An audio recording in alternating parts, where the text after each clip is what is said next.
Europa aún respiraba el polvo de la Primera Guerra Mundial cuando comenzó a sentir algo más oscuro, un temblor que avanzaba desde el corazón de Alemania.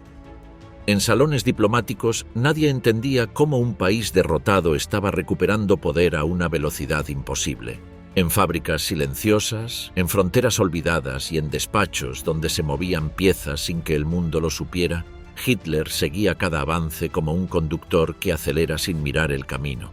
De Versalles a Polonia, de Narvik a París, de los cielos de Londres al rugido de la Blitzkrieg, Europa vio cómo la guerra dejaba de ser una amenaza y se convertía en una maquinaria en marcha. Esta es la historia de cómo comenzó todo y de cómo un continente entero cayó, paso a paso, frente a un líder que nunca detuvo el impulso hacia el abismo. El vacío de poder tras el Tratado de Versalles. Cuando los delegados alemanes ingresaron a Versalles en 1919, no encontraron una mesa de negociación, encontraron una sentencia. Las plumas ya estaban listas, las condiciones ya estaban escritas y el rol de Alemania era firmar o enfrentarse a una nueva invasión aliada. Lo primero que vieron al entrar al Salón de los Espejos no fue el lujo del palacio, sino soldados franceses con bayonetas caladas bloqueando las puertas. El mensaje era claro, no estaban invitados, estaban sometidos. La amputación territorial llegó con la precisión de un cirujano que no usa anestesia. Pérdida del 13% del territorio, pero sobre todo pérdida del 10% de su población. En minutos, 7 millones de alemanes se despertaron extranjeros. Alsacia-Lorena a Francia, Eupen-Malmedy a Bélgica, Posen y Prusia Occidental a la Nueva Polonia. El corredor polaco partió a Alemania en dos, dejando a Prusia Oriental separada del resto del país como un órgano extirpado. El golpe más humillante fue Danzig. La ciudad quedó convertida en ciudad libre, bajo control internacional. Ni Francia ni el Reino Unido habrían aceptado perder un puerto vital. Alemania tuvo que tragarse la orden. Para un país obsesionado con su salida al mar, Danzig fue una herida expuesta, visible en cada mapa escolar, encendida en cada discurso político. En el oeste, la Renania desmilitarizada se transformó en un símbolo de impotencia.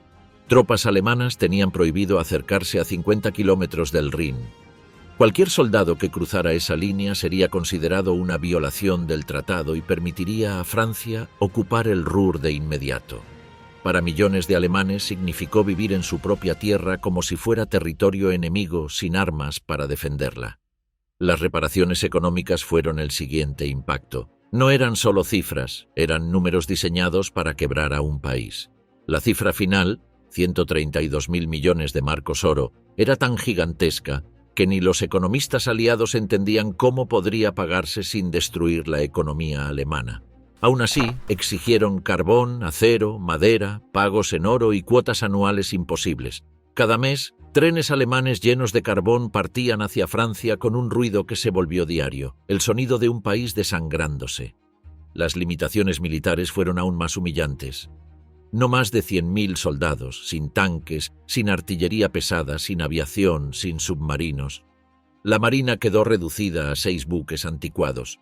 Ni un solo acorazado moderno. Para un país que había construido una de las flotas más temidas del mundo en tiempos de Tirpitz, aquello equivalía a amputar brazos y piernas a la vez. Los oficiales veteranos vieron sus carreras evaporarse. Alemania pasó de ser una potencia militar a una sombra sin músculo. La prohibición de fabricar armas no se limitaba a tanques o aviones.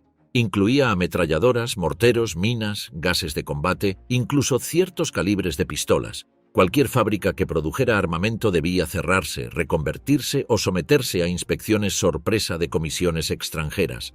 Los inspectores llegaban sin previo aviso, abrían cajas, revisaban talleres, interrogaban obreros. A veces confiscaban planos o destruían maquinarias. La humillación no solo era nacional, era diaria, física, palpable. Y mientras tanto, en cientos de ciudades alemanas, miles de soldados volvieron a sus casas sin saber cómo vestir el uniforme que ya no representaba nada. Las estaciones de tren se llenaron de columnas agotadas que traían medallas sin país y victorias sin valor. Las familias recibieron a hijos que habían marchado en 1914 creyendo que tomarían París y volvieron en 1918 preguntándose por qué nadie había entrado en Berlín. El golpe psicológico final llegó con el artículo 231, el famoso artículo de culpa de guerra. Alemania debía aceptar la responsabilidad total por haber causado la Primera Guerra Mundial. Ninguna nación moderna había sido obligada a cargar oficialmente con la culpa moral de un conflicto mundial.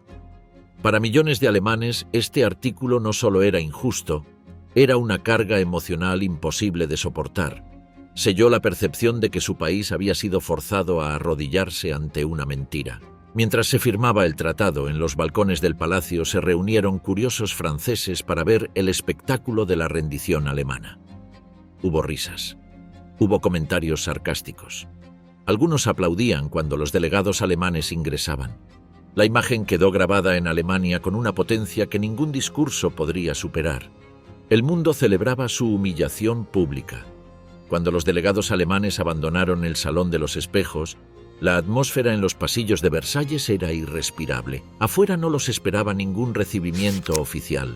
Solo una fila irregular de periodistas, soldados franceses vigilando con indiferencia y un silencio cargado de humillación. Los zapatos de los diplomáticos resonaban sobre el mármol como golpes secos, casi marciales, pero sin honor.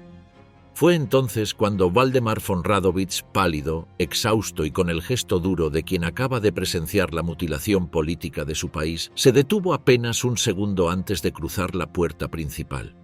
No levantó la voz, no necesitó hacerlo. Bastó un murmullo, dirigido a nadie y a todos. «Esto no es paz», susurró. «Es un armisticio por 20 años».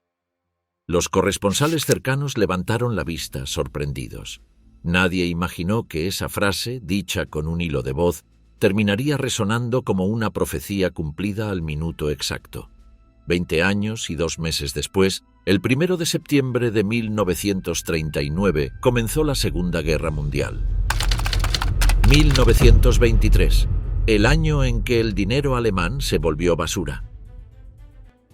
En el otoño de 1923, en una esquina de Berlín, un niño jugaba con fajos de billetes como si fueran bloques de madera. No era un símbolo metafórico. Su madre se los había dado porque valían menos que los juguetes. Todo comenzó meses antes, cuando el Reichsbank imprimía dinero día y noche para pagar deudas, salarios atrasados y reparaciones. La tinta fresca corría más rápido que la economía real y los precios comenzaban a duplicarse cada semana. Para octubre, una barra de pan costaba 200.000 millones de marcos. Los precios cambiaban tan rápido que los restaurantes dejaban de imprimir menús. Simplemente anunciaban el precio del día escrito en pizarras que se borraban cada 2 horas. Los salarios se pagaban por la mañana y se gastaban antes del mediodía, porque por la tarde ya no alcanzaban ni para comprar leche. Los obreros corrían a las tiendas apenas recibían el sobre de paga, empujándose entre sí como si estuvieran evacuando un edificio en llamas. En las fábricas, los contadores llevaban el sueldo dentro de cestas, no sobres. En algunas ciudades se veían personas quemando billetes en estufas improvisadas. Salía más barato usar dinero que comprar carbón.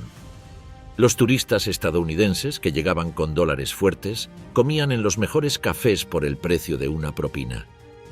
El fenómeno se volvió tan absurdo que las fábricas empezaron a fabricar billetes propios, certificados locales para pagar sueldos o comprar comida dentro de la comunidad. Cada pueblo tenía su moneda paralela. Era un país completo fragmentado en islas económicas que sobrevivían como podían.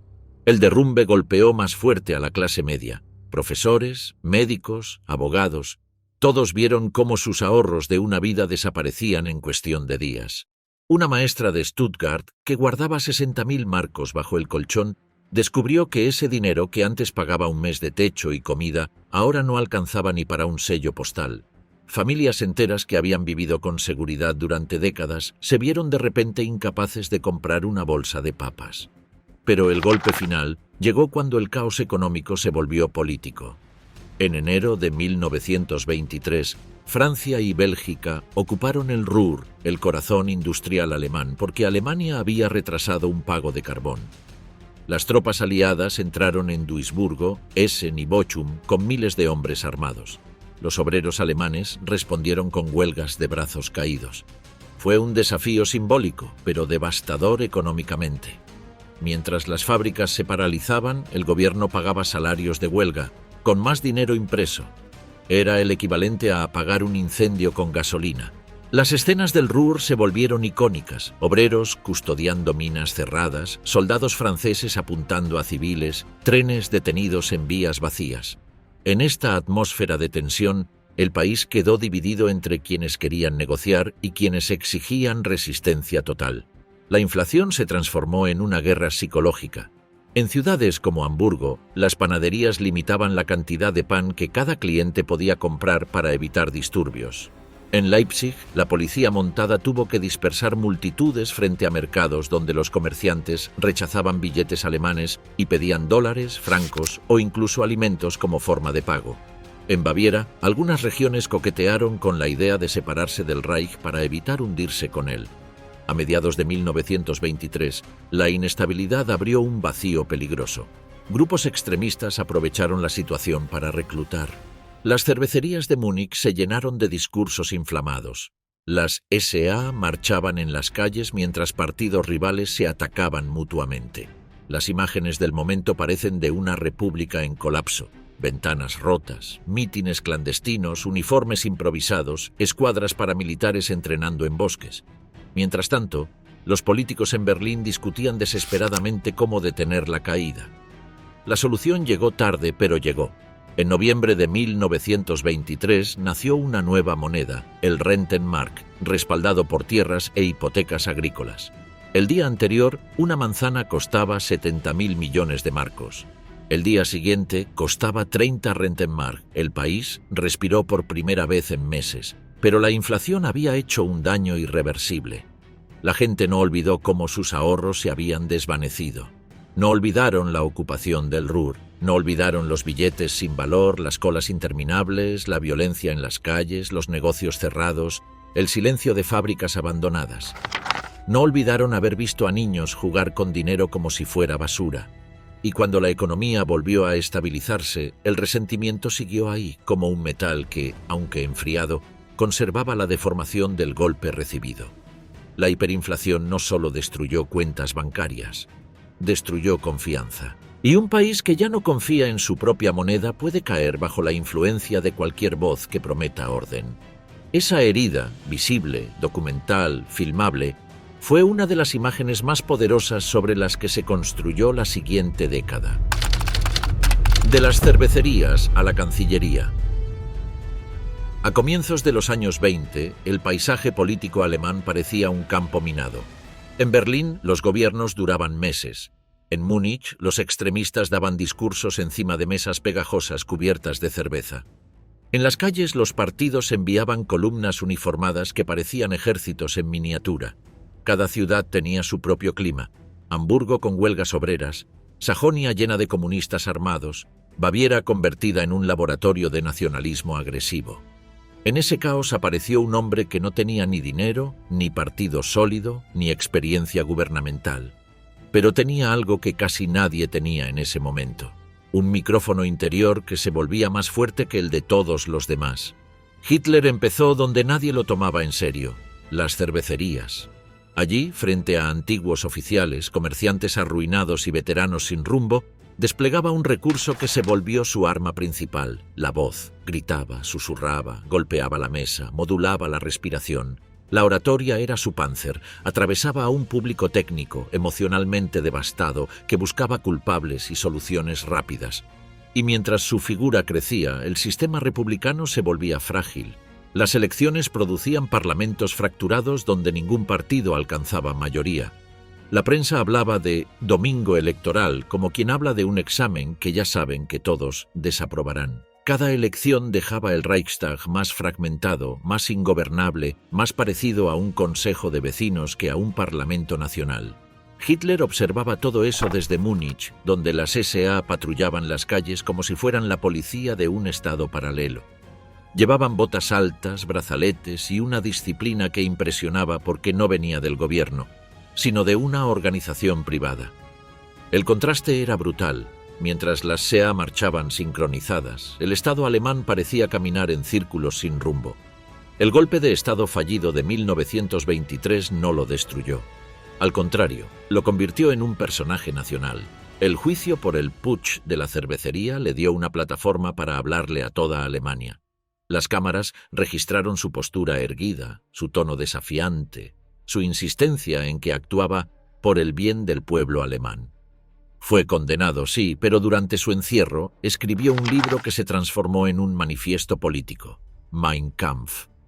Cuando salió de prisión, no regresó al caos de las calles, regresó con un plan. El verdadero ascenso comenzó cuando Hitler entendió que no podía tomar el poder por la fuerza. Tenía que entrar al sistema para destruirlo desde adentro. Reorganizó el partido, impuso jerarquías, profesionalizó la propaganda y puso a Joseph Goebbels al frente de un aparato que producía afiches, discursos, periódicos locales y marchas masivas. La modernidad tecnológica se volvió su aliada: megáfonos, radios portátiles, automóviles para giras nacionales. Mientras otros partidos seguían usando actos pequeños, Hitler convertía los suyos en espectáculos de luz, sonido y coreografía. La crisis de 1929 le abrió la puerta que necesitaba. En cuestión de meses, quedó claro que la República de Weimar no tenía herramientas para detener la caída. Los bancos colapsaban, las fábricas despedían trabajadores por miles, los jóvenes de 18 años ya no recordaban un año sin crisis. Hitler empezó a llenar estadios y a sumar votos en regiones industriales, agrícolas y urbanas. La imagen es clarísima. En 1930, un partido marginal se convertía en la segunda fuerza del Reichstag. El problema para Alemania surgió cuando la élite conservadora creyó que podía manejarlo. Hindenburg, Papen y Schleicher se movían en pasillos silenciosos de edificios gubernamentales mientras la calle rugía con banderas rojas y marrones. En esas oficinas nació la idea que cambiaría la historia. Pongamos a Hitler como canciller, lo controlaremos. Fue un error de cálculo tan grande que todavía aparece en libros de estrategia política. El 30 de enero de 1933, Hitler llegó al poder sin haber ganado la mayoría absoluta y sin disparar un solo tiro. Lo acompañaba un grupo de ministros conservadores que pensaba que lo encerrarían dentro de límites institucionales. No entendieron que estaban abriendo la jaula desde adentro. A las pocas semanas llegó el incendio del Reichstag. La escena era cinematográfica: llamaradas iluminando la noche de Berlín, bomberos corriendo con mangueras que no alcanzaban, humo negro cubriendo la cúpula. El país entero miraba esa imagen desde los diarios. Hitler no dejó pasar el momento. Apareció frente a las cámaras con gesto severo y anunció que Alemania estaba bajo amenaza comunista. Exigió poderes extraordinarios. En menos de un mes, la ley habilitante transformó su cargo en algo cercano a un poder absoluto.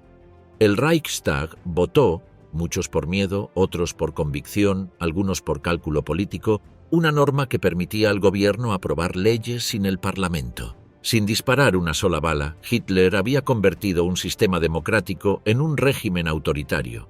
A partir de ahí, el proceso fue rápido. Los partidos políticos fueron disueltos. Las SA y las SS ocuparon sus propios nichos de poder. Los sindicatos fueron reemplazados por una organización estatal. La prensa quedó supervisada. La justicia se transformó en un instrumento. Todo ocurrió con precisión quirúrgica, oficina por oficina, institución por institución, decreto por decreto. Lo que Weimar no había podido construir en 14 años, Hitler desmontó en menos de 18 meses. Y cuando terminó, ya no existía una república para defenderse. Solo quedaba un país disciplinado, vertical, unificado bajo un solo liderazgo. Las luces de los mítines, las columnas uniformadas, los discursos nocturnos, los estandartes gigantes, todo eso no era estética. Era el mecanismo visual de un poder que había reemplazado la política por una coreografía nacional. Ese fue el escenario que permitió que años más tarde, cuando Europa empezara a arder, Alemania fuera capaz de moverse al ritmo de una sola voz. El mejor aliado de Hitler, la Sociedad de Naciones. La Sociedad de Naciones nació con una misión que, sobre el papel, parecía heroica: evitar que el mundo repitiera el desastre de 1914. La presentaron como una especie de policía internacional, una garantía de paz, un árbitro imparcial capaz de detener a cualquier país que intentara desestabilizar al planeta. Pero cuando uno mira sus archivos, sus votaciones y las grabaciones de sus asambleas, descubre otra cosa. un organismo que hablaba en voz baja mientras el mundo gritaba. El problema empezó desde el primer día. Estados Unidos, su creador, no entró. Una paradoja absurda. La potencia que había empujado la idea se quedó afuera porque su propio Senado no aceptó participar. Era como inaugurar un cuartel de bomberos sin mangueras. Desde ese momento, Francia y el Reino Unido intentaron dirigir la organización, pero lo hicieron con frenos internos, intereses coloniales y crisis económicas que los volvían reacios a arriesgar algo por terceros. En 1931 llegó la primera prueba real. Japón invadió Manchuria tras un incidente ferroviario montado como excusa. Las cámaras de la época muestran tropas japonesas ingresando en ciudades chinas mientras los delegados en Ginebra discutían si debían enviar una comisión investigadora. Cuando finalmente llegó la comisión, los mapas ya habían cambiado. Los generales japoneses controlaban la región y la bandera del sol naciente flameaba en edificios administrativos. Japón simplemente ignoró el informe, se retiró de la Sociedad de Naciones y siguió avanzando. Esa fue la primera señal mundial. Un país podía desafiar la institución sin pagar ningún precio. En 1935 fue el turno de Italia. Mussolini necesitaba una guerra para alimentar su propaganda y eligió Etiopía, uno de los pocos países africanos independientes. Las imágenes sobreviven, columnas italianas avanzando con tanques y artillería ligera, mientras la aviación lanzaba gas mostaza sobre tropas etíopes mal armadas. La sociedad condenó el ataque, sí, pero cuando llegó el momento de aplicar sanciones, los delegados europeos votaron medidas tan débiles que ni siquiera incluían petróleo o carbón. La fotografía del emperador Haile Selassie hablando en Ginebra, con la voz quebrada pidiendo ayuda, es uno de los momentos más intensos del periodo. La respuesta internacional fue silencio. Italia ganó la guerra y el mundo vio que la violencia daba resultados y la diplomacia no.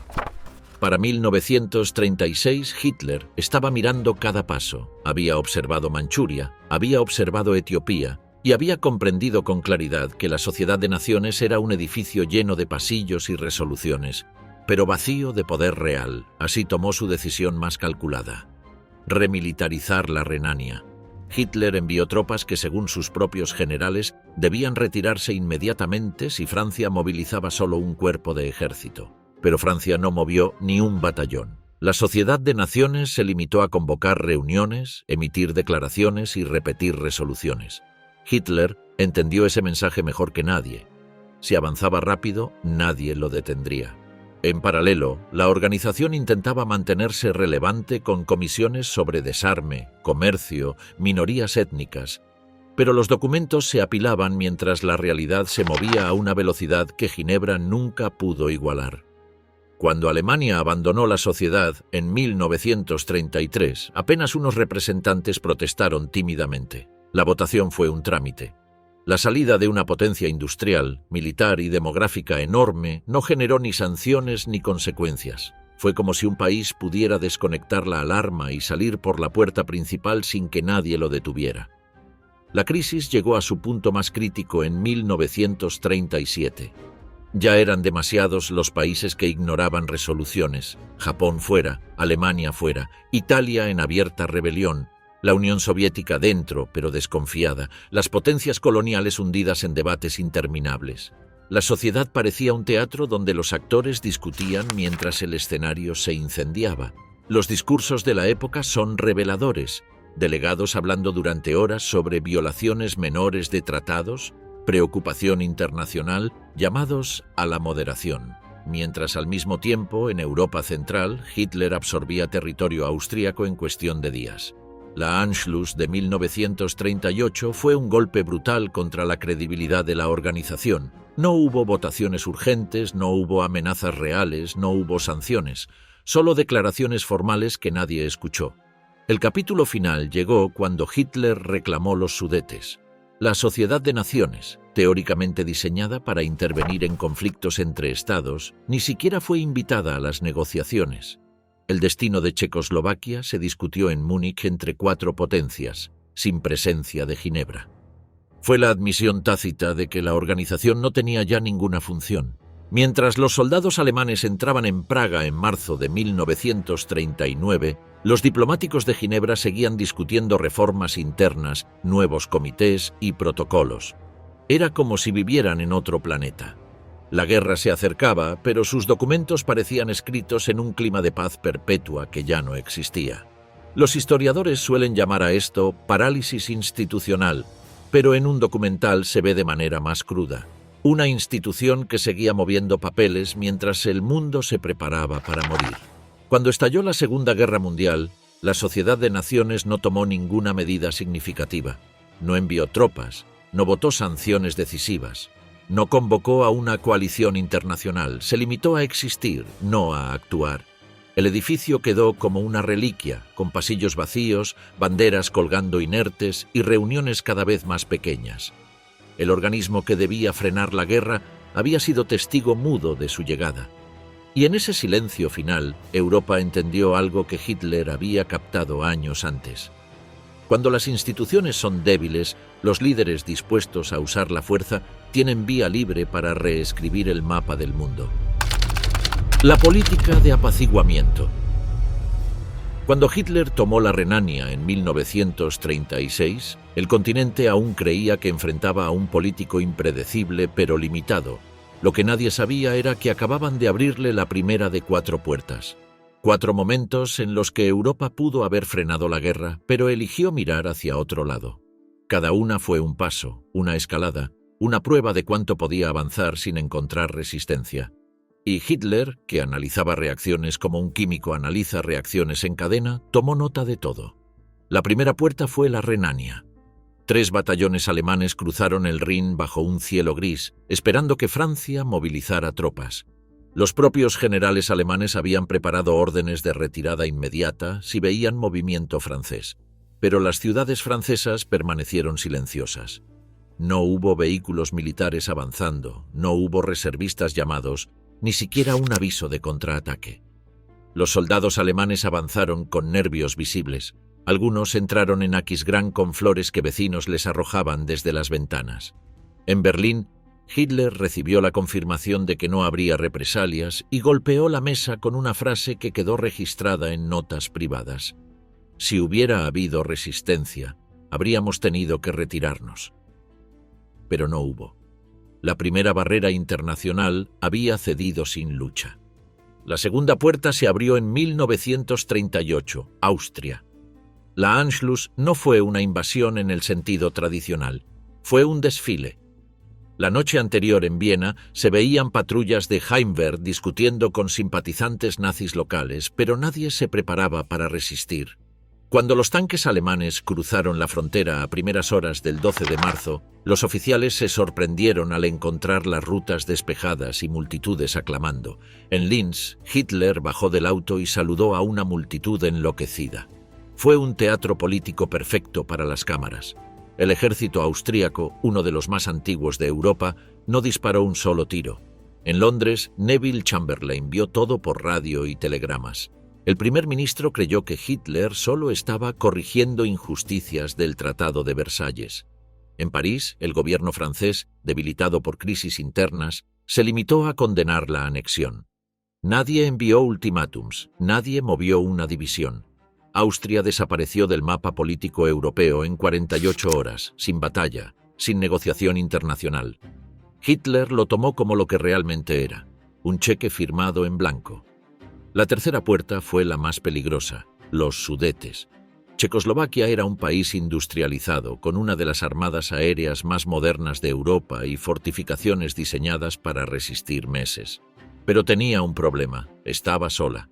Cuando Hitler exigió las regiones Sudetes bajo el argumento de autodeterminación, la diplomacia europea entró en una espiral de reuniones que parecían interminables. Las imágenes de la época muestran a Daladier y Chamberlain entrando y saliendo de edificios oficiales, cargando carpetas y mapas. Mientras ellos discutían, Hitler seguía movilizando tropas en la frontera. La presión creció hasta estallar en la conferencia de Múnich. Las fotos son mundialmente conocidas. Hitler sonriendo, Chamberlain con un paraguas bajo el brazo, Mussolini firmando documentos, Daladier intentando mantener compostura. Lo que no se ve en esas fotos es lo que falta. Checoslovaquia, el país afectado, no fue invitado. Fue una rendición diplomática sin presencia del vencido. Cuando Chamberlain regresó a Londres, anunció que había traído paz para nuestro tiempo. La multitud lo aplaudió. En Berlín, Hitler comentó a sus íntimos que nunca había visto a un político extranjero tan ansioso por evitar un conflicto. Para los nazis, Múnich fue la prueba final. Europa aceptaba cualquier demanda siempre que estuviera envuelta en una promesa de paz. La cuarta puerta se abrió en marzo de 1939. Hitler tomó Praga sin un solo disparo. No hubo ultimátum previo, no hubo amenazas, solo un mensaje claro. Enviaba tropas para proteger la estabilidad del país. Cuando los tanques cruzaron el puente de Carlos al amanecer, los ciudadanos miraban en silencio desde los balcones. En Londres, el gabinete británico se reunió de urgencia. Por primera vez, Chamberlain comprendió que Hitler no buscaba corregir Versalles, buscaba rehacer Europa entera. Era tarde, demasiado tarde. El impacto fue devastador. La idea de apaciguar a Hitler se desintegró en cuestión de horas. Si podía tomar un país entero sin resistencia, ¿qué vendría después? Polonia se convirtió en el siguiente punto del mapa, y esta vez las potencias occidentales anunciaron garantías militares. Pero había un problema. Hitler ya había aprendido todo lo que necesitaba. Había pasado por 4 puertas sin oposición real. Había evaluado cada reacción, cada gesto, cada retroceso diplomático. Sabía que el tiempo jugaba a su favor. Cuando Alemania negociaba en secreto con Moscú el pacto que dividiría a Polonia, Hitler lo hizo sabiendo que Occidente era lento, indeciso y reacio a actuar. Lo había comprobado con Renania, lo había visto en Austria, lo había explotado en los Sudetes, lo había confirmado en Praga. El apaciguamiento no fue solo una estrategia diplomática fallida. Fue una secuencia de oportunidades desperdiciadas que Hitler trató como un laboratorio, un experimento donde medía cuánto podía empujar sin que nadie lo detuviera. Cada vez que Europa evitó un enfrentamiento, Hitler tomó nota. Cada vez que dudaron, avanzó. Cada vez que se reunieron para hablar, él movió tropas. Cuando finalmente llegó septiembre de 1939, Hitler ya conocía a sus adversarios mejor que ellos mismos. El apaciguamiento no solo abrió las puertas, le mostró el camino. La guerra pacífica de Hitler. En la segunda mitad de los años 30, Europa se movía como un tablero inestable sobre el que cada estado intentaba consolidar sus fronteras antes de que otro las modificara por la fuerza. La Primera Guerra Mundial había creado países nuevos, debilitado imperios centenarios y dejado minorías repartidas entre fronteras improvisadas. En ese paisaje frágil, cada movimiento alemán tenía un impacto inmediato. No se trataba solo de recuperar territorios perdidos en Versalles. El objetivo de Hitler era redefinir el mapa del continente bajo una lógica expansiva que combinaba presión diplomática, manipulación étnica y demostraciones militares calculadas. El proceso comenzó con una narrativa aparentemente moderada. Desde 1933, el régimen nazi insistía en que muchas de las cláusulas territoriales de Versalles eran injustas. Alemania reclamaba igualdad jurídica, soberanía plena sobre Renania y la integración de las minorías alemanas que habían quedado bajo gobiernos que consideraba hostiles. Esa retórica, en un continente aún convencido de que la paz dependía de evitar provocaciones, sonaba más razonable de lo que realmente era. El mundo veía la política exterior alemana como una corrección de excesos, no como el inicio de un programa de expansión territorial. La remilitarización del Rin en marzo de 1936 fue el primer gesto visible de ese reordenamiento. Aunque la operación fue limitada, apenas 3 batallones cruzaron los puentes bajo órdenes de retirarse ante la mínima resistencia francesa. Su impacto político fue profundo. Con esa acción, Hitler mostró que estaba dispuesto a modificar por la fuerza un acuerdo internacional. Las potencias occidentales lo permitieron y la señal quedó grabada en todo el continente. Alemania podía alterar fronteras sin consecuencias. Para los pequeños estados del este, esa pasividad encendió alarmas que nunca se apagarían. Mientras tanto, Berlín apuntaba su mirada hacia Austria. La idea de unir ambos países no era nueva. Había sido un reclamo constante desde 1919, cuando el tratado prohibió explícitamente cualquier unión.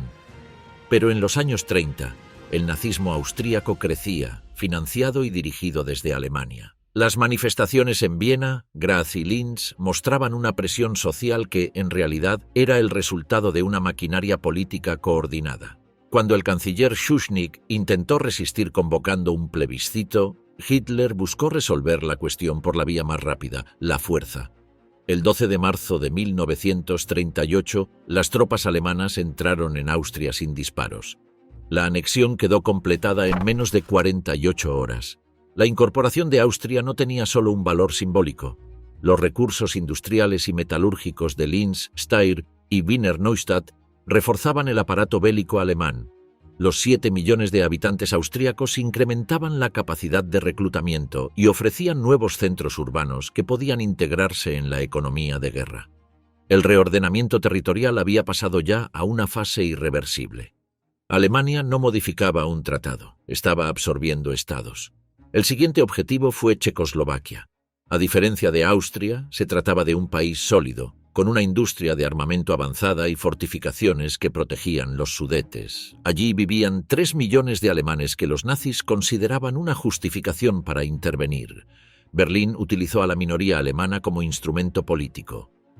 El partido de Konrad Henlein, alineado con Hitler, exigía autonomía creciente y denunciaba supuestos abusos del gobierno checoslovaco.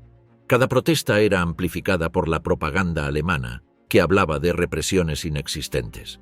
El objetivo no era proteger a los Sudetes, era desestabilizar Praga. Las conversaciones diplomáticas que siguieron desembocaron en la crisis de Múnich.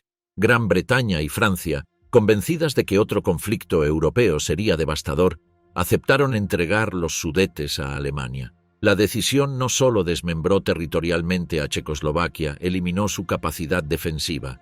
Las fortificaciones construidas a lo largo de los años 20 y 30 quedaron en manos alemanas.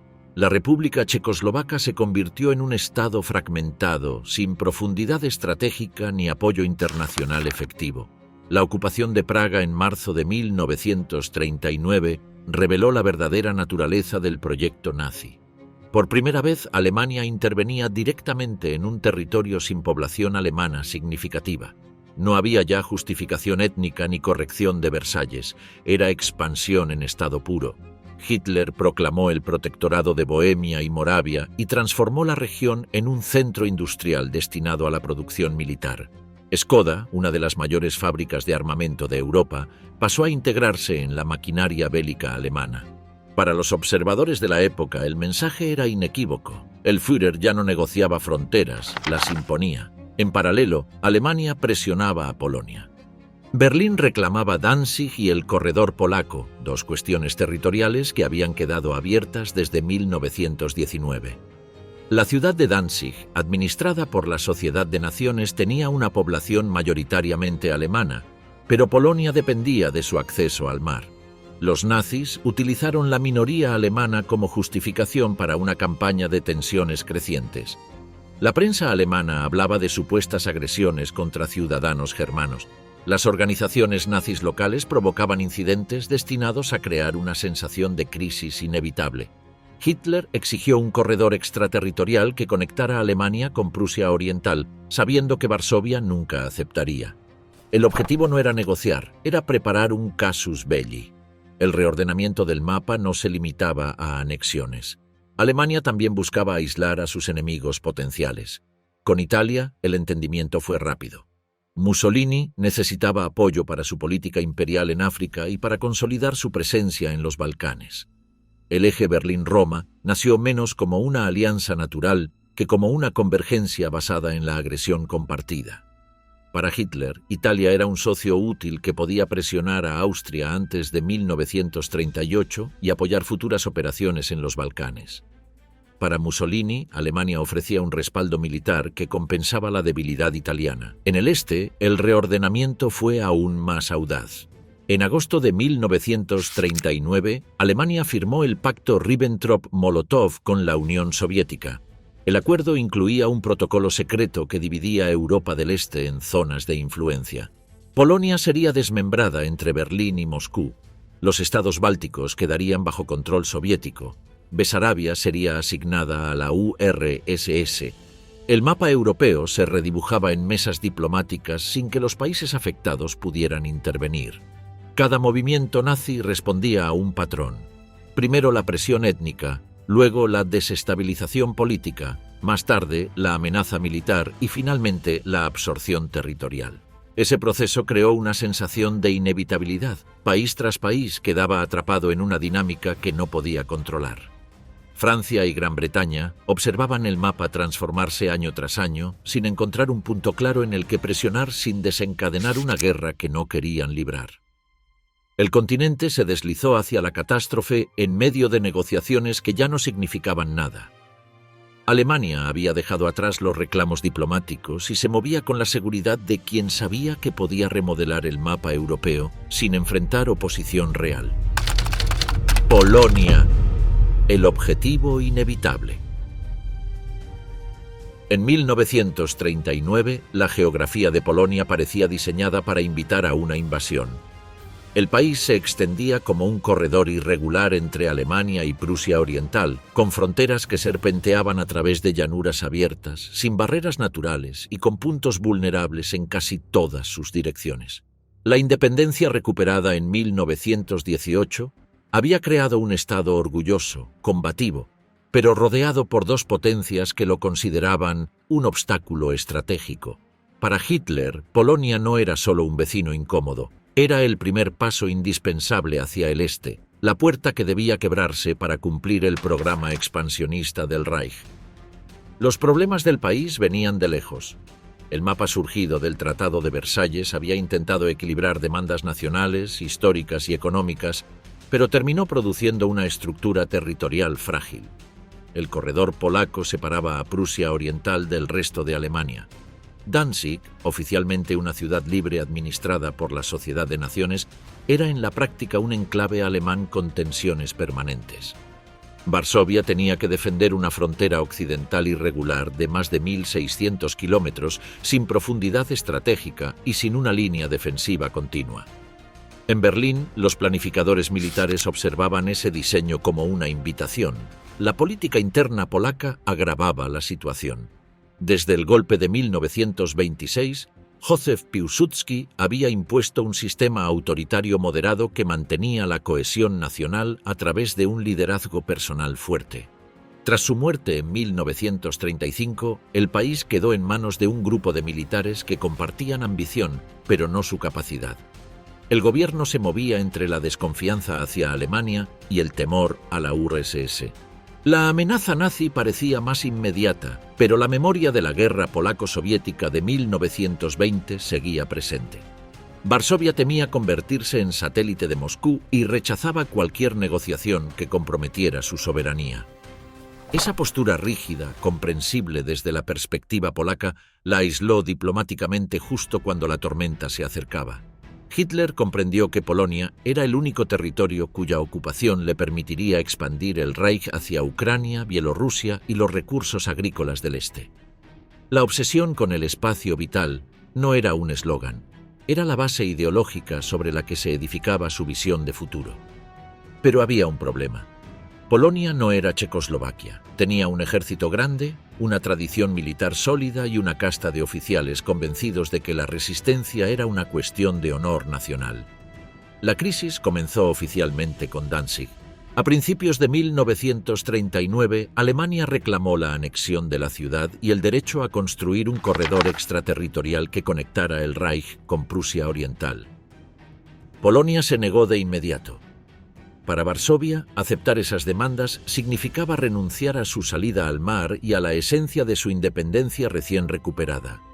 La negativa polaca, firme y pública, alteró los cálculos de Hitler, que esperaba una concesión parcial.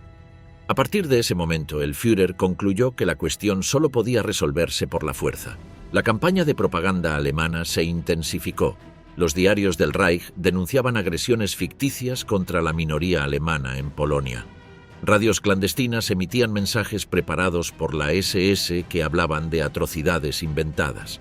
El objetivo era crear una atmósfera de tensión creciente que justificara cualquier acción militar. En paralelo, los agentes alemanes realizaban operaciones secretas en la región fronteriza de Alta Silesia para sembrar caos y preparar la narrativa de una Polonia agresora. El pacto Ribbentrop-Molotov transformó definitivamente la situación. Con la URSS neutralizada, Alemania podía concentrar todo su poder militar en el frente occidental y central. Polonia quedaba aislada entre dos gigantes que habían acordado su desaparición. Varsovia, consciente de esa amenaza, buscó apoyo en las potencias occidentales. Francia y Gran Bretaña ofrecieron garantías formales de defensa, pero no tenían capacidad logística para intervenir de inmediato. Sus ejércitos tardarían semanas en movilizarse y meses en desplegarse. La promesa existía en el papel, pero no en el terreno. La planificación alemana para la invasión fue meticulosa. El plan Follweis preveía un ataque desde 3 direcciones.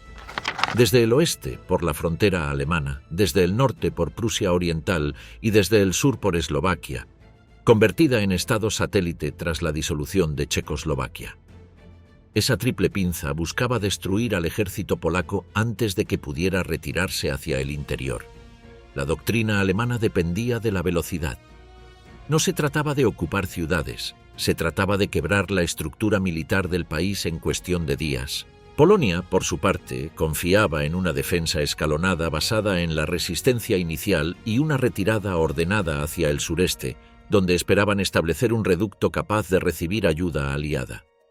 Pero el ritmo alemán cambió todos los cálculos. El 1 de septiembre de 1939, la Wehrmacht cruzó la frontera al amanecer. La Luftwaffe destruyó bases aéreas polacas en las primeras horas de combate. Los Stukas atacaban columnas en movimiento y nudos ferroviarios. La infantería motorizada avanzaba detrás de los blindados con una velocidad que sorprendió incluso a la propia comandancia polaca.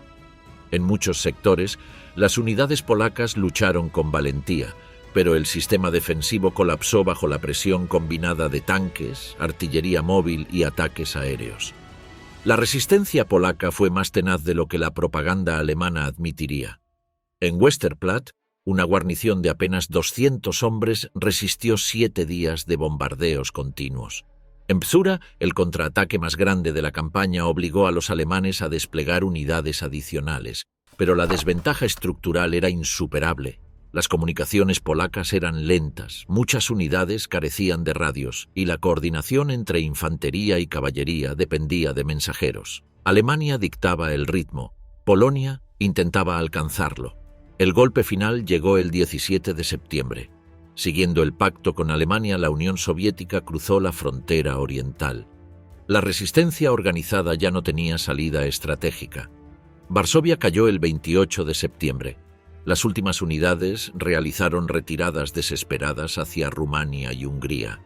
La campaña había durado 27 días. La partición posterior fue despiadada. Las fuerzas alemanas ejecutaron a oficiales, profesores y dirigentes locales para desmantelar la élite polaca. La inteligencia alemana implementó la Intelligenzaktion, un programa destinado a eliminar cualquier resistencia futura. En el este, la NKVD realizó deportaciones masivas hacia Siberia y Asia Central. Polonia dejó de existir como Estado independiente. Para Hitler, la caída de Polonia fue la confirmación de que su estrategia de expansión rápida funcionaba. Para Europa fue la evidencia de que la guerra había comenzado demasiado tarde para evitar lo inevitable. Una guerra que ya estaba en marcha antes del primer disparo. En los últimos días de agosto de 1939, Europa vivía una calma anómala, una quietud que parecía sostenida por la incertidumbre más que por la diplomacia. Los cables diplomáticos viajaban entre Londres, París y Berlín con una urgencia que ya no podía ocultar lo evidente. A simple vista, se trataba de negociaciones frenéticas para evitar una guerra, pero cada reunión, cada mensaje y cada gesto confirmaban que el conflicto no solo era inminente. Llevaba años desarrollándose en silencio, como un incendio subterráneo que había consumido raíces enteras antes de asomar a la superficie. En Berlín, la decisión estaba tomada. Hitler había fijado la fecha del ataque a Polonia para el 26 de agosto. Las divisiones blindadas estaban en posición, la Luftwaffe tenía listas sus órdenes de vuelo y los trenes cargados con combustible avanzaban hacia el este. Pero la noticia de que Gran Bretaña había firmado una alianza formal con Polonia lo obligó a frenar el plan a última hora. Las unidades recibieron la contraorden en pleno movimiento. Los comandantes detuvieron columnas enteras en carreteras polvorientas, mientras la propaganda seguía hablando de negociaciones positivas. La guerra se detuvo solo por unos días, lo suficiente para ajustar detalles de un guión ya escrito. En Londres, Chamberlain todavía intentaba creer en una solución diplomática. El fracaso de su política de apaciguamiento lo perseguía en silencio. Cada telegrama que recibía desde Berlín era más seco que el anterior. Aún así, insistía en enviar mensajes a Hitler, intentando asegurar que aún había tiempo para resolver el conflicto mediante conversaciones. La realidad era distinta. El Führer ya no leía esos textos con atención. Solo esperaba el momento adecuado para justificar la agresión. La excusa llegó en forma de una puesta en escena cuidadosamente diseñada por la SS. El 31 de agosto, un comando disfrazado con uniformes polacos tomó por la fuerza una estación de radio alemana en Gleiwitz. Transmitieron un mensaje breve e incoherente en polaco. Luego, para dar credibilidad al montaje, dejaron detrás un cadáver vestido con uniforme polaco. Era un prisionero de un campo de concentración asesinado horas antes. El incidente, ridículo para cualquier observador imparcial, fue presentado al mundo como una agresión polaca. Al amanecer del día siguiente, Alemania anunció que se encontraba bajo ataque y que respondía en defensa propia. A las 4:45 del 1 de septiembre de 1939, los cañones del acorazado Schleswig-Holstein abrieron fuego contra Westerplatte. En ese instante, más que comenzar la guerra, se hizo visible. Los Panzer que atravesaron las llanuras polacas, los Stukas que descendían en picado sobre columnas de refugiados y las unidades de infantería que cruzaban los puentes del Vístula no eran el comienzo de nada. Eran la culminación de un proceso que llevaba años desarrollándose. La guerra no estalló, emergió. En París, la noticia de la invasión provocó un silencio incómodo en los pasillos del Estado Mayor. La alianza con Polonia obligaba a Francia a reaccionar, pero nadie sabía cómo hacerlo sin desencadenar una ofensiva improvisada que el ejército francés no estaba preparado para sostener. Los ministros discutían con una lentitud exasperante, como si aún existiera margen para evitar lo inevitable. En Londres, la situación era similar. Chamberlain ofreció a Alemania un ultimátum: retirarse de Polonia o enfrentar la guerra. Hitler lo ignoró. Cuando el ultimátum expiró, Gran Bretaña declaró la guerra, seguida por Francia horas más tarde. Pero incluso entonces los gobiernos occidentales seguían luchando contra la idea de un conflicto inmediato. No existía plan operativo para atacar a Alemania desde el oeste. El frente francés permanecía inmóvil en lo que pronto sería conocido como la Drôle de Guerre. A diferencia del estruendo en Polonia, en la frontera franco-alemana reinaba un silencio casi surrealista. Tropas alineadas en trincheras limpias miraban a través de praderas vacías mientras sus gobiernos esperaban que la presión diplomática hiciera retroceder a Hitler. La guerra ya había empezado, pero muchos actuaban como si todavía pudiera revertirse. En Berlín, Hitler observaba esa parálisis con una mezcla de sorpresa y alivio. Había esperado una reacción más rápida y agresiva. En su mente, el escenario ideal era derrotar a Polonia antes de que Occidente pudiera actuar. Lo que encontró fue todavía más favorable. Francia y Gran Bretaña habían declarado la guerra sin lanzar una sola ofensiva significativa. Eso le concedía un mes entero de libertad para destruir a Polonia sin preocuparse por su retaguardia. En el este, la Wehrmacht avanzaba con una velocidad que parecía confirmar todas las predicciones del alto mando. Las unidades polacas combatían con determinación, pero estaban superadas en movilidad y coordinación. Cada día, nuevas divisiones alemanas cerraban anillos alrededor de ciudades y fortificaciones. Las columnas de refugiados colapsaban las carreteras, haciendo aún más difícil cualquier retirada ordenada. La Luftwaffe dominaba el cielo con una superioridad aplastante. A medida que el ejército polaco retrocedía, el plan de partición acordado con la URSS comenzaba a tomar forma. El 17 de septiembre, cuando el Ejército Rojo cruzó la frontera oriental, quedó claro que Polonia no tenía escapatoria. Las autoridades polacas comprendieron que la guerra para ellos estaba perdida. What quedaba eran retiradas dispersas y esfuerzos heroicos para evitar caer prisioneros de un enemigo u otro. El país quedaba dividido entre dos dictaduras sin posibilidad de defensa coordinada. Lo que sorprendió a muchos contemporáneos no fue el estallido de la guerra, sino la velocidad con la que se consumó. En menos de un mes, Polonia dejó de existir como Estado soberano. En menos de una semana, Alemania demostró que su maquinaria militar estaba preparada para un conflicto expansivo. Y en menos de un año, toda Europa comprendería que el primer disparo no había sido el comienzo, sino el desenlace de una cadena de decisiones que habían vaciado la diplomacia, corroído las alianzas y fortalecido a quienes estaban dispuestos a imponer su voluntad por la fuerza. Mientras las potencias occidentales intentaban aún definir su estrategia, Alemania ya se movía hacia su próximo objetivo. La guerra que tantos habían creído evitar llevaba demasiado tiempo avanzando bajo la superficie como para detenerla en 1939. Lo que ocurrió después fue solo la consecuencia lógica de un conflicto que había empezado mucho antes de que el Schleswig-Holstein abriera fuego sobre Westerplatte. La Ruta del Hierro y la invasión de Noruega. Mientras en Varsovia se apagaban los últimos focos de resistencia, Berlín ya miraba al norte. El mapa europeo del invierno de 1939 mostraba un nuevo equilibrio. Polonia había desaparecido, la Wehrmacht había demostrado una capacidad operativa aplastante y las potencias occidentales seguían atrapadas en una guerra declarada, pero aún inmóvil. Para Hitler, la situación presentaba una oportunidad rara, una ventana estratégica entre campañas, un tiempo en el que los enemigos no se atrevían a moverse y Alemania podía decidir dónde golpear con ventaja absoluta. El primer objetivo fue el control del Báltico y del acceso al Atlántico Norte. Desde el inicio de la guerra, la marina alemana sufría una limitación crítica. El hierro sueco, indispensable para la industria militar, viajaba en invierno por el puerto noruego de Narvik. Si Gran Bretaña decidía intervenir directamente en esos envíos, la maquinaria bélica alemana quedaría estrangulada. Londres barajaba ese movimiento y planificaba incluso minar aguas noruegas para interrumpir el tráfico. Hitler sabía que no podía permitir que el Reich dependiera del azar o de la neutralidad noruega. Noruega no era un objetivo ideológico, sino logístico.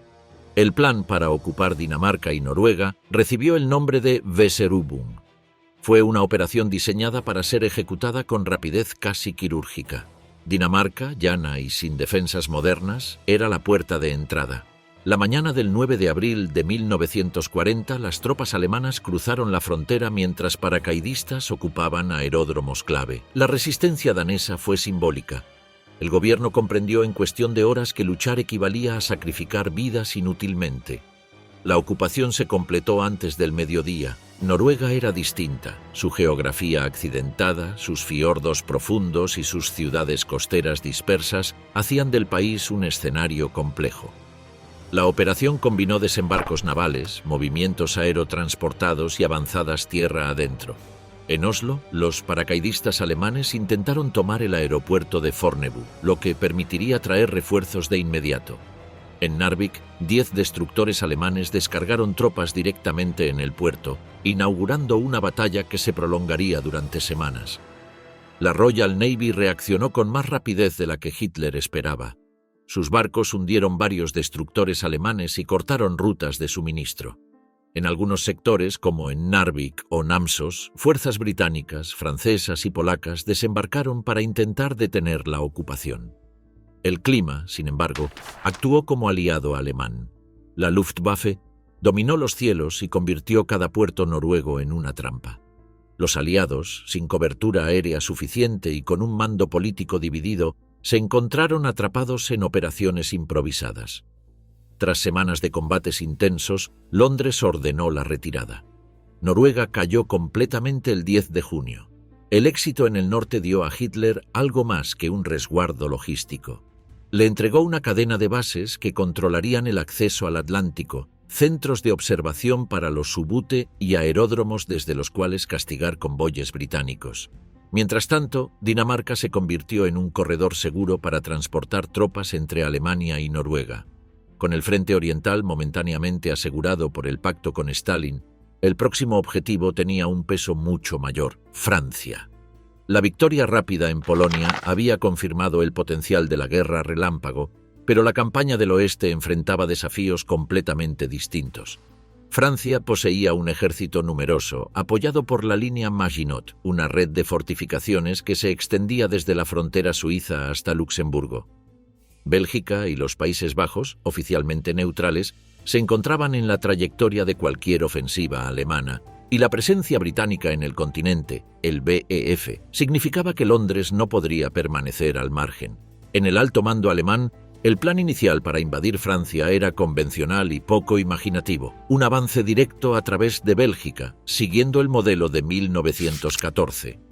Pero la propuesta cambió cuando el general Erich von Manstein presentó una idea audaz: concentrar el grueso de las divisiones acorazadas no en el norte, sino en el centro, en una región que los franceses consideraban prácticamente impenetrable: el bosque de las Ardenas. Esa zona, llena de colinas, arroyos y caminos estrechos, parecía inadecuada para un ataque blindado. Precisamente por eso funcionaría. Hitler adoptó la idea con un entusiasmo inmediato. El plan consistía en permitir que los aliados avanzaran hacia Bélgica para enfrentar un ataque alemán aparente, mientras el verdadero golpe atravesaba las Ardenas, cruzaba el río Mosa y giraba hacia el norte para cortar a las fuerzas aliadas del resto de Francia. Una operación de esta magnitud dependía de la velocidad absoluta. Si la Wehrmacht quedaba atascada, la artillería francesa podría convertir el avance en un callejón sin salida. El 10 de mayo de 1940, Alemania lanzó su ofensiva. Los primeros golpes cayeron sobre los Países Bajos. Paracaidistas alemanes tomaron puentes vitales en Rotterdam y Moerdijk, permitiendo el avance rápido de unidades motorizadas. En Bélgica, las tropas atacaron el fuerte de Eben Emael utilizando cargas huecas y planeadores. La posición, considerada una de las más sólidas del mundo, cayó en cuestión de horas. Ese mismo día, las columnas de blindados alemanes comenzaron a adentrarse en las Ardenas. El tráfico en las carreteras boscosas era tan denso que desde el aire parecía un río metálico avanzando entre colinas. Una columna mal gestionada habría causado un desastre, pero la coordinación de señales, motociclistas y radios permitió mantener el impulso. El verdadero punto de inflexión ocurrió en Sedan. Allí la Wehrmacht forzó el cruce del Mosa bajo fuego francés. Las posiciones defensivas eran fuertes, pero la Luftwaffe bombardeó la zona con intensidad devastadora. Las unidades francesas, mal comunicadas y convencidas de que el ataque principal ocurriría en Bélgica, no pudieron reaccionar con cohesión. Una vez abierto el cruce, los Panzer se expandieron como un abanico hacia el interior. Para el 15 de mayo, Guderian había avanzado más de lo que sus superiores consideraban prudente. Francia empezaba a fracturarse. El avance alemán se transformó en una maniobra envolvente monumental. Mientras los aliados seguían centrados en Bélgica, las divisiones acorazadas giraban hacia el norte, avanzando hacia la costa del Canal de la Mancha. El BEF y el ejército belga quedaron atrapados en un cerco en formación. Lo que hasta entonces parecía una ofensiva más se convirtió en una ruptura estratégica. Francia había perdido movilidad, coordinación y la iniciativa. Cuando las vanguardias alemanas llegaron a Abbeville, el 20 de mayo, el mar se convirtió en la pared final del cerco. Miles de soldados aliados quedaron cercados en un triángulo cada vez más estrecho. La evacuación desde Dunkerque, iniciada el 26 de mayo, fue una operación improvisada que logró salvar a más de 338.000 soldados. La falta de intervención total de las divisiones acorazadas en esa fase, resultado de órdenes confusas desde Berlín y del deseo de Göring de demostrar el poder de la Luftwaffe, permitió que esa evacuación tuviera éxito. Pero Francia ya estaba perdida. En junio, la Wehrmacht lanzó la segunda fase de la ofensiva. Con el frente norte colapsado, la ruta hacia París quedó abierta. La capital cayó el 14 de junio. El gobierno francés, dividido y exhausto, se desplazó hacia el sur. El 22 de junio, Francia firmó el armisticio en el mismo vagón de Compiègne donde Alemania había capitulado en 1918. Hitler se sentó exactamente donde una vez se había sentado el mariscal Foch. No era una negociación, era una humillación meticulosamente calculada. En menos de un año, Alemania había pasado de destruir Polonia a derrotar a 3 potencias europeas. La rapidez no fue una anomalía, sino el resultado de una estrategia que combinaba audacia operacional, inteligencia política y una lectura precisa de la indecisión aliada. Noruega y Dinamarca habían caído para asegurar rutas marítimas. Francia había caído porque Alemania golpeó donde nadie creía que pudiera hacerlo. Lo que vendría después, la batalla por el aire, el Mediterráneo, el Este, ya pertenecía a otro escenario. Pero el camino hacia esas campañas se había abierto en esos meses en los que Europa descubrió que la guerra moderna podía moverse con la velocidad de un rayo. El colapso de Francia y el cielo en llamas sobre Inglaterra. Cuando Alemania terminó su campaña en el norte, Hitler ya tenía la vista clavada en el objetivo que realmente importaba: Francia. No era una obsesión ideológica, era la llave para destruir el sistema europeo nacido tras 1918. Y cuando comenzó la ofensiva del 10 de mayo de 1940, lo hizo con un golpe tan rápido que dejó a los ejércitos aliados paralizados. Las primeras horas mostraron el cambio total de escala. Paracaidistas alemanes cayeron sobre puentes estratégicos en Holanda como sombras que descendían sin aviso. Las imágenes son brutales. Planeadores aterrizando en campos diminutos, disparos en chozas de madera, soldados que aseguraban posiciones antes de que los holandeses comprendieran lo que estaba ocurriendo. Pero eso no era más que una distracción. El golpe real se estaba moviendo en silencio hacia el bosque de las Ardenas, una región que los altos mandos franceses consideraban intransitable para columnas mecanizadas. Esa suposición se convirtió en el error táctico más costoso de la historia moderna. En 3 días, divisiones Panzer atravesaron ese terreno imposible como si fuera una autopista. Camiones con infantería motorizada surgían entre árboles envueltos en neblina, cruzaban carreteras rurales y empujaban hacia el oeste sin detenerse. Un general francés, al recibir los primeros informes de penetración, murmuró: «Debe ser un error de cartografía». No lo era. El 13 de mayo, en Sedan, la Luftwaffe abrió un corredor de fuego que deshizo la moral francesa. Durante horas, bombarderos en picada atacaron posiciones defensivas que no tenían refugios adecuados. Los soldados franceses describieron el suelo temblando como si fuera un terremoto. Cuando los tanques alemanes cruzaron el Mosa, la línea francesa colapsó en horas. En 3 días, Francia había perdido su corazón defensivo. Lo que vino después fue una carrera hacia el mar. Alemania empujó tan rápido que dividió al ejército aliado en 2. Mientras los británicos retrocedían hacia Dunkerque, tratando desesperadamente de organizar una evacuación, las unidades francesas quedaron atrapadas en bolsas de resistencia que se desmoronaban una por una. Los documentales siempre muestran Dunkerque desde la playa, columnas de hombres esperando bajo bombardeos, pero el verdadero drama estaba en el mapa. Los Panzers moviéndose como cuchillas, obligando a Churchill a tomar la decisión que él mismo describió después como inhumana pero necesaria: evacuar a los ingleses y dejar atrás a miles de franceses. El 14 de junio, los soldados alemanes entraron en París sin disparar un tiro. La capital estaba en silencio. Las radios transmitían música ligera para evitar el pánico. Cuando las columnas alemanas cruzaron el Sena, Hitler ordenó que la Torre Eiffel no fuera dañada. Quería que quedara en pie como trofeo.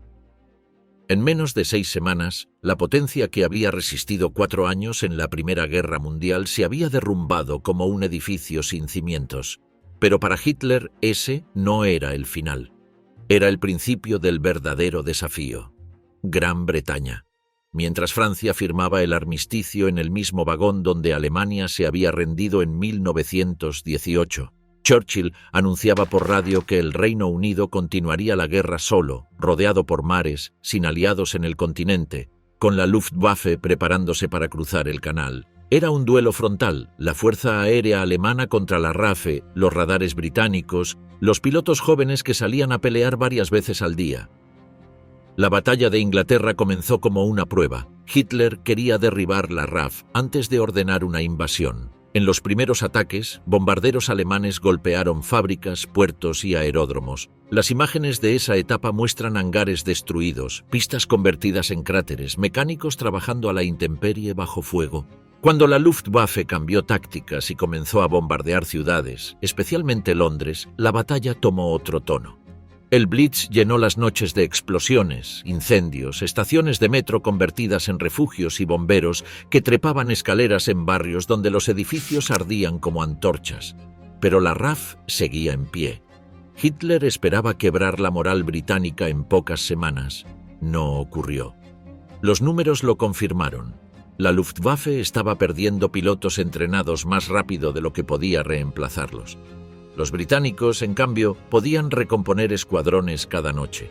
A finales de octubre, la invasión planeada, la Operación León Marino, fue archivada. Sin superioridad aérea, cruzar el canal era un suicidio. La maquinaria alemana había encontrado su primer muro. Después de Francia, el Blitzkrieg había funcionado como una apisonadora. En Inglaterra, chocó contra un país que se negó a doblarse. Cuando Hitler recibió los últimos informes, no gritó ni golpeó mesas. Se quedó en silencio, mirando el mapa del canal. Entendió algo que cambiaría el curso de la guerra. La conquista del continente había sido posible porque sus enemigos siempre reaccionaban tarde. Gran Bretaña no reaccionó tarde, reaccionó a tiempo y sobrevivió. La caída de Francia y la batalla de Inglaterra forman el puente entre dos mundos. El de las victorias relámpago y el de una guerra que se volvería total, interminable y cada vez más peligrosa para el Reich. Había terminado la fase fácil, comenzaba la verdadera guerra.